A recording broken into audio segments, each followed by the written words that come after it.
Gente, ficamos um pouquinho longe de contingências da vida.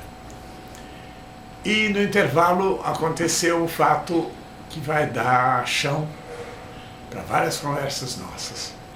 É um filme que está sendo muito assistido, Ensaio sobre a Cegueira, da autoria do José Saramago, e realizado por Fernando Meirelles, que por feliz coincidência é filho do meu mais velho amigo. Fomos colegas de turma, eu e José Meirelles, que é o pai do Fernando. Parece conversa de comadre. É o pai, porque é o tio, porque é o... E eu tenho todo o prazer em falar sobre ele, porque eu não sei se ele tem o que aprender como diretor de cinema. O filme é terrível, aliás, a especialidade dele, ele também fez A Cidade de Deus. No entanto, eu já falei com ele, comemos juntos na casa do pai. Você, conversando com ele, você não imagina do que ele é capaz de mostrar no cinema. De você arrepiar os cabelos, com uma arte e uma precisão que arrepia o cabelo em dobro, assim, bem filmado, bem iluminado, bem na hora e com ótima música. São coisas curiosas. Confrontar o personagem, que no caso eu conheci muito superficialmente, e a obra.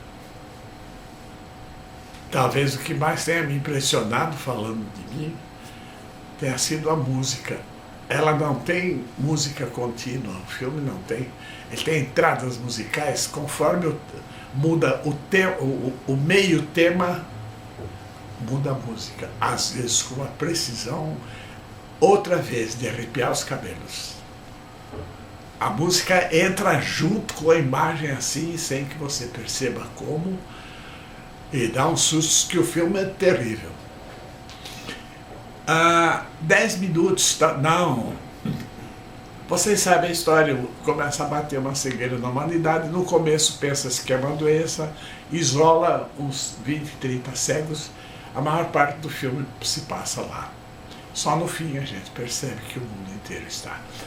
Mas lá eles repetem coisas da humanidade, inclusive aparece o chefão, o bandidão que rouba os outros, que ameaça, que domina, que explora, que abusa das mulheres.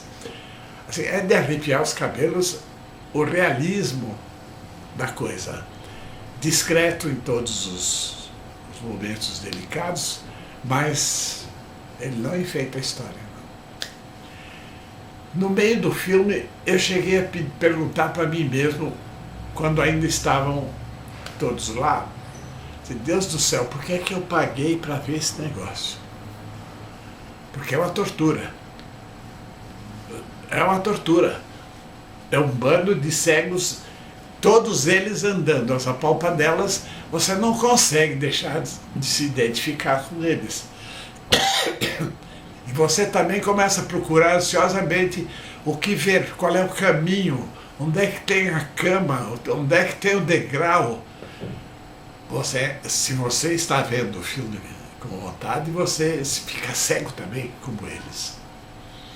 Mas depois que eu levei este susto,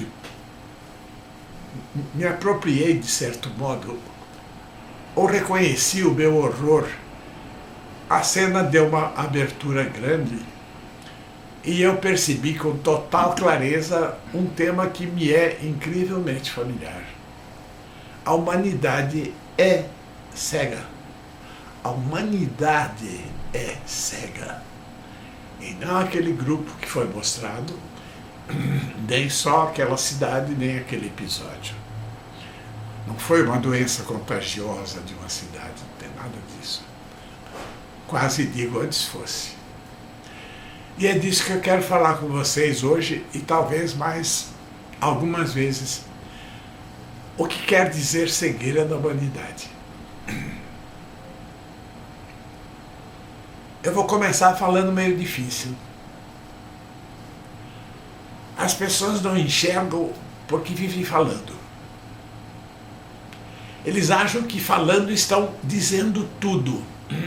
No entanto, examine um pouco as palavras. como elas são feitas, para que foram feitas. Para dar pedacinhos. Usando aqui a paisagem que eu tenho. Tem a televisão, tem a câmera de filmagem, tem a luz, tem o falador, tem o técnico. Falado, somos 8, 10, 15, 20, 30 pedacinhos. Mas com o meu olhar, basta eu fazer assim, eu vejo todos. Percebem? A linguagem decompõe o mundo em pedacinhos. Cada pedacinho uma palavra. Mas você só pega as palavras em linha. Mesmo uma descrição bem feita é uma linha que você vai lendo imaginando um pedacinho. O olhar é absurdamente abrangente. O nosso campo visual é mais ou menos desse tamanho aqui, se vocês estão vendo minha mão. Ele tem o quê? 90 a 100 graus de ângulo. Depois basta você virar o olho, você pega mais 20 graus. E se você virar a cabeça, você vê o mundo inteiro num instante. Com os olhos que estão vendo tudo. A palavra começou a substituir, eu acho que isso aconteceu, isso aqui é um tostãozinho de uma teoria que eu acho simpática. É minha, não sei até onde é verdade. Que essa história começou com o morar nas cidades.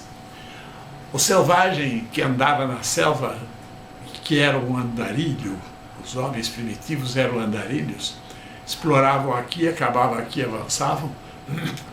Eles não podiam ficar com o olho assim porque eles eram comidos. Eles ficavam de olhos abertos e ouvidos abertos.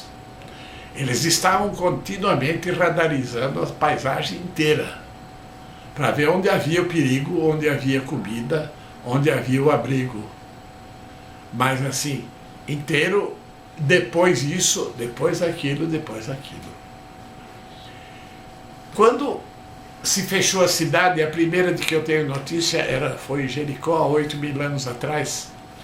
Aí, digamos assim, o perigo imediato estava excluído, ou era muito menor dentro da muralha, uma muralha colossal, mostrando toda a agressividade humana desde o começo.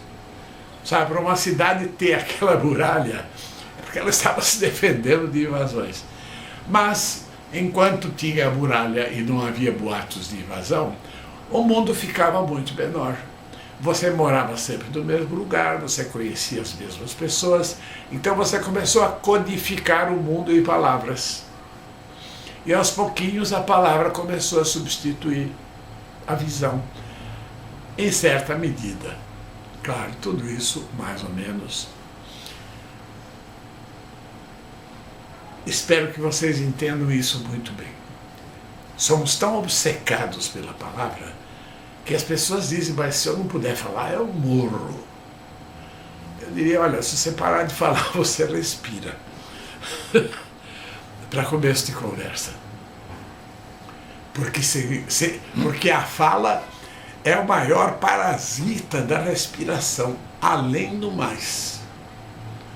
Espero que vocês saibam do que eu estou falando. Para falar, eu tenho que soprar o som para sair daqui, e aí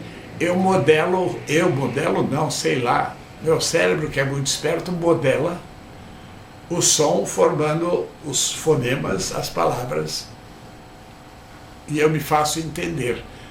Esta é a minha ilusão. Vamos continuar falando dela na próxima. Não percam.